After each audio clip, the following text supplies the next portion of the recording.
Crime waves, like actual waves in the ocean, come and go. Some crime waves grow from serious and predictable factors like mixtures of poverty, social injustices, and opportunity coming together at the same time. Others, like the 18th century wig-jacking crime wave, or the early 20th century rioting over straw hats, are harder to explain. Following are 20 fascinating things about some of history's strangest crime waves and most bizarre violent fads. When fashion rules were literal and literally policed. Rules of fashion, to the extent such rules even still exist, are not taken as seriously today as they were in years and centuries past. At their most extreme, such as in medieval Europe, fashion rules were enshrined in highly restrictive sumptuary laws. Fashion police back then was not a figure of speech, and breaking fashion rules was an actual crime. For example, England enacted sumptuary laws during the reign of King Edward III, which dictated what colors, types of clothing, furs, fabrics, and trims people of various ranks and incomes were allowed to wear. Violators were subject to criminal and civil penalties. The idea was to reinforce social hierarchies and prevent people from dressing above their station. The fashion rules were specifically targeted at commoners, especially the emerging class of rich commoner merchants and businessmen who were as wealthy and sometimes wealthier than aristocrats. Eventually, government stopped policing fashion and left that to public opinion. Public opinion being what it is, fashion rules were sometimes enforced by violent mobs, like the time when riots erupted in American cities over the choice of hats. Snatching hats from strangers' heads. Straw hats for men began gaining popularity in America during the 19th century.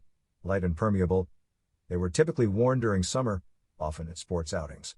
Most popular was the straw boater, originally worn at boating events. At first, the era's fashion police gave straw hats the side eye and frowned upon their use. However, they gradually won acceptance, and by the late 19th century, straw hats were standard summertime male headgear. However, the acceptance came with a caveat. An unwritten rule developed, decreeing that straw hats were strictly summertime wear. September 1st emerged as an arbitrary end date for straw hat season. It was later extended to September 15th, which came to be known as Felt Hat Day. A tradition emerged, whereby those wearing straw hats past the cutoff date were liable to have them snatched off their heads and destroyed by friends and acquaintances. It was all in good fun at first. Then it morphed into widespread crime, when strangers began taking the liberty of snatching straw hats off the heads of people with whom they were unacquainted. The results were violence and eventually widespread rioting. When headgear fashion was serious business. Nowadays, fashion rules have grown so slack that even sweatpants and hoodies can be treated as acceptable boardroom attire. Things were different in the 19th and early 20th centuries, when fashion, especially headgear fashion, was serious business. The rigorous rule that men should not wear straw hats after September 15th meant that those who defied that bit of convention ran afoul of the fashion police, or more accurately, a fashion mob. A man wearing a straw hat after September 15th was fair game for anybody who wanted to snatch it off his dome and stomp it to smithereens. Many went along good-naturedly, but some treated having their private property snatched and destroyed by strangers as what it actually was, a crime. Resistance did not end the practice, however, but only emboldened the straw hat fashion police to gather in mobs for mutual protection or mutual bullying and get more violent. Pittsburgh pioneered straw hat riots. Pittsburgh was home to one of the earliest recorded instances of widespread crime, violence, and rioting surrounding the end of straw hat season. On September 15, 1910, Felt Hat Day demonstrations were organized. Mobs descended upon straw-lidded pedestrians to snatch away and destroy their headgear. When some stood up for their right to wear whatever they wanted whenever they wanted, and resisted the wrecking of their straw hats, they came close to getting violently wrecked by the demonstrators. As crime and violence spread, some straw hat wearers pulled guns to protect their headgear elsewhere in the city. Some had their hats taken off their heads at gunpoint. Eventually, police were mobilized to disperse the rioters, and serious bloodshed and loss of life was narrowly avoided. The following day, many newspapers wrote it off as youthful exuberance. As the scale of September 15th rioting grew in subsequent years, however, the public's and the media's patience with such exuberance grew thin. A fashion police of violent youth. Violent youth gangs roaming city streets and assaulting hapless passers-by have probably been around since cities first came into existence. However, it has probably been a long time since such youthful gang violence was driven by an intense dislike of the victims' fashion choices. Once America's youth got it into their heads that, come every September 15th, they were entitled to yank straw hats off of people's heads and destroy them, putting that genie back in the bottle became well-nigh impossible. As many newspapers reporting on Pittsburgh's 1910 straw hat disturbances noted, things were bound to get worse. They were right. New York City's Straw Hat Riot.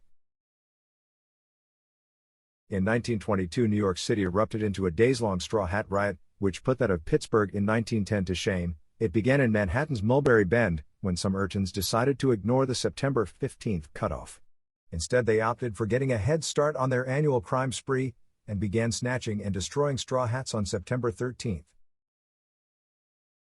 The kids kicked it off by targeting some dock workers, but the dock workers did not see the humor in it, got ticked off and fought back. Things escalated, and that night, widespread mayhem and crime engulfed Manhattan.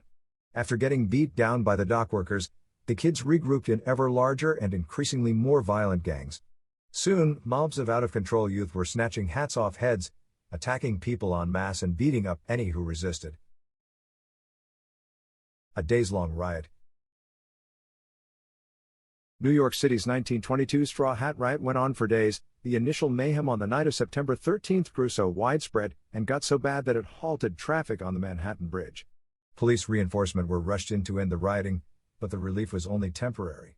The following night, the crime spree intensified when youth gangs returned to roaming the streets of Manhattan, some of them wielding nail-studded clubs. Straw hat wearers who crossed their path were lucky to get away with just losing their hats.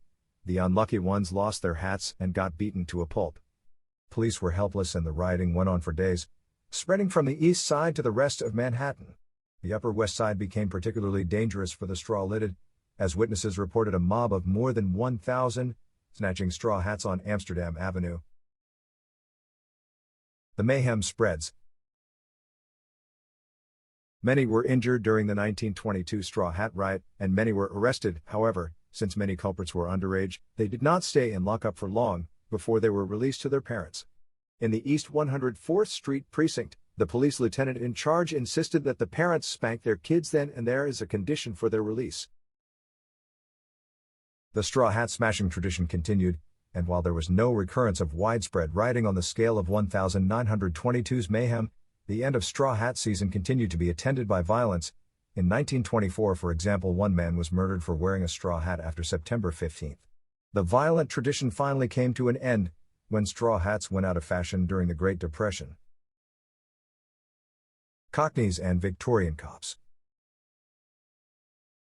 London's cops officers of the Metropolitan Police Service, MPS, are generally respected and affectionately known as bobbies today. That was not always the case. For decades after the MPS was formed in 1829, many Victorians questioned the very legitimacy of police and the need for their services. MPS officers had a correspondingly fraught relationship with the public they were sworn to serve. Indeed, throughout much of the 19th century, the bobbies were held in low esteem by much of the public. Getting routinely derided and disrespected, while they went about trying to stop crime, was not the worst of it for early bobbies. They were also frequently trolled, baited and attacked for kicks and giggles. Many Londoners disliked the cops. There was an active anti-police ideology in the Victorian era, communicated through the radical press, which depicted the new police as an unconstitutional infringement on English liberties. The bobbies were often referred to as blue locusts and blue idlers. It reflected a perception that the cops were parasites, excused by their position from honest work, and living off the taxes of honest men. Working class versus police. Victorian police were particularly disliked by the working and lower classes. They resented the suppression of popular recreations and customs such as public drinking, gambling, prize fights and street games, which were crimes on the statutory books. Routine police work in poorer neighborhoods, such as patrolling and keeping an eye out for trouble, was often viewed by those who had never experienced this such as an intrusive and unprecedented surveillance regime. Accordingly, many Victorians developed an active antipathy towards police, so they did what they could to make the life of beat cops as miserable as possible.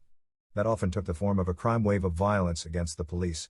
Cops trying to arrest miscreants, particularly in working-class neighborhoods, were often set upon and attacked by the culprit's neighbors, friends and passers-by in order to rescue the detainee.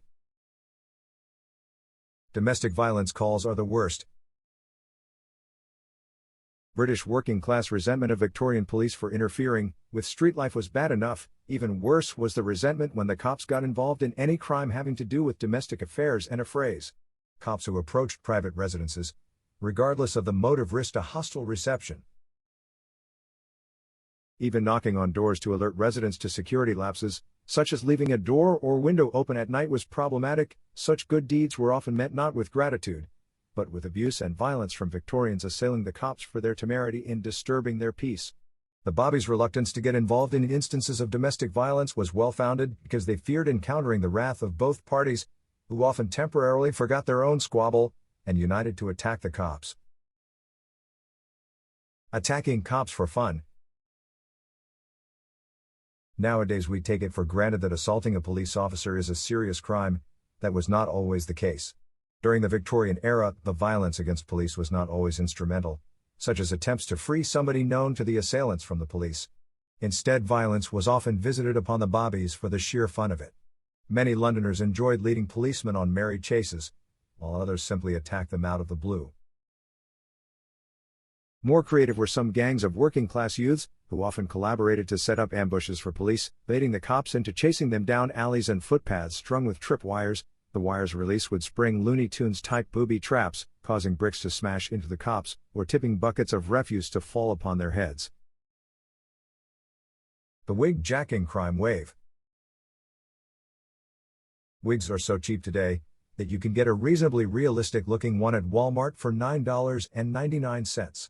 There was a time, however, when wigs were necessities for the upper crust, and quite expensive necessities at that.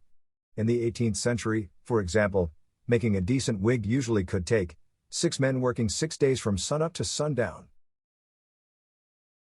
As a result, a good wig could cost as much as an average workman earned in a year. Such a small fortune propped atop rich people's heads made wigs an attractive target for highwaymen, strong-arm robbers, or simple snatch-and-run street urchins. The result was a crime wave of wig robberies. Wig-jacking the bigwigs. 18th century aristocrats who were spotted wearing elaborate wigs became particularly attractive targets for highwaymen, since only the wealthy could afford big wigs. Wealthy nobles were nicknamed bigwigs, after the lucrative target atop their heads. Not all wig thieves used force. One account tells of a wig bandit so bold and skilled that he was able to replace his target's expensive wig with a cheap rug when the mark was distracted. The nobleman, oblivious to the switch that had taken place, would then walk away unaware that he had just lost a fortune. Unfortunately for the wig-jackers, the crime spree came to an end and their gravy train came to a halt when wigs went out of fashion. Christmas riots. Christmas nowadays is the quintessential family holiday that most Americans associate with a bundle of positive emotions and images. A blanket of white snow, Santa and his reindeer, malls playing non-stop Christmas music for holiday shoppers, reveling in an orgy of spending presents under an evergreen tree, family and loved ones gathered around a dining table groaning beneath a sumptuous feast. The only controversial thing about Christmas today seems to be that fraction of the public who grow livid if they hear others say Happy Holidays instead of Merry Christmas. That is pretty tame, however, to how many Americans viewed Christmas in centuries past as a time of drunken riots in which the streets were transformed into free-for-all drunken brawls and scenes of widespread crime. When Christmas was scary. Back in the days, many feared and loathed Christmas. In the 1600s, the Massachusetts Bay Colony made celebrating Christmas a criminal offense. The Puritans were not upset so much by the religious devotions as by the disorders and crime sprees that accompanied Christmas celebrations. While many American families tended to commemorate the holiday with wholesome outdoors activities, such as skating or watching horse races, Christmas for single men was a time to get wild. The tendency to get wild on Christmas, and the corresponding concern about the out-of-control loud and frequently violent celebrations reached a peak in the 19th century, in cities such as New York and Philadelphia, marked by sharp racial, ethnic, and economic divisions. Christmas was a time for dangerous mob actions. Working-class young men would get liquored up, dress up as women or put on blackface, hit the streets looking for trouble, and commit sundry crimes during the holiday season. The early mummers. Many of Philadelphia's young and drunk Christmas celebrants donned masks, a forerunner of Philadelphia's Mummers Parade, that led contemporaries to label them fantasticals. They were also referred to as Callithumpians, partly from their habit of thumping things and people. The celebrants would gather in groups, and mocking real music by banging on pots, cowbells, improvised horns, and singing off-key make their way from tavern to tavern. There they would demand free drinks and beat up anybody who objected. Forming themselves into gangs, the drunken celebrants, many of them unemployed, would often parade or stagger into rich neighborhoods, indulge in crimes petty and grand. The sloshed and often belligerent celebrants would beat drums, sing loudly, ring doorbells, express social discontents, smash windows, fire their guns, and otherwise make themselves disagreeable and make the night hideous. Such nuisance crimes were just the tip of the iceberg. Stabbings, shootings, arson, and other acts of mayhem and murder were also common. It was a reminder to the day's 1% that class conflict and violence seethed beneath America's surface. Black sheep who made the night hideous. The authorities were largely powerless to do anything about the Christmas crime sprees and disorders. Understandably, respectable citizens back then condemned Christmas as a disgrace. Newspapers railed against the drunken men and boys in the street and the black sheep who made night hideous with Callithumpian doings. In 1844, an editorial in the New York Ledger deplored the streets being overrun with a riotous spirit. Our city has almost daily been the theater of disorders, which practically nullify civil government. Pressure from above finally led to the creation of modern police forces capable of effective crowd control. They kept the crime spree relatively controlled by keeping the celebrants out of the business districts and wealthy residential areas. Instead, they made sure that the Christmas rowdies confined their disorders to their working-class neighborhoods. Eventually, a cultural shift took the wild partying from Holy Christmas and made the secular New Year's the time for cutting loose instead. Southern Illinois Hillbilly Bootlegger Crime Wave. Charlie Berrier, born Skakna Yitzhak Berrier to a Jewish family in Russia, settled in a coal mining region in rural southern Illinois in 1913. It was a dry part of the state, but local rules did not eliminate drinkers' thirst. Berrier was not above making money through crime, so he forged an alliance between hill people, who manufactured booze in illicit stills, and the miners who drank it, and set up shop as a small-time bootlegger and pimp.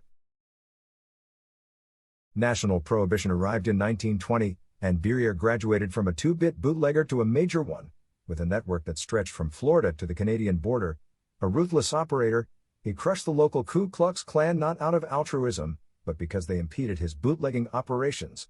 Whatever his motives, crushing the KKK made Berrier a local hero until things went haywire, when he fell out with his business partners. The result was a crime wave that engulfed southern Illinois, and a conflict that was fought with homemade tanks and aerial bombings. America's first aerial bombing. Charlie Berrier became partners in 1925 with another bootlegger gang run by a Carl Shelton and his brothers, to jointly transport imported booze from Florida to Chicago.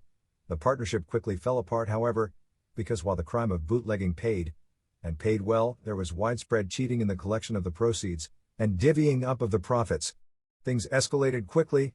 In one incident in 1926, Berrier's gang was attacked by a Shelton homemade tank, a 2.5-ton truck covered in steel armor, with a turret from which numerous firearms protruded.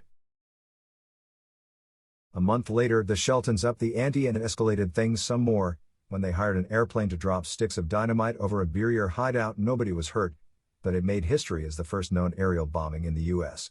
Berrier fought back in a more traditional way, with assassinations and ambushes.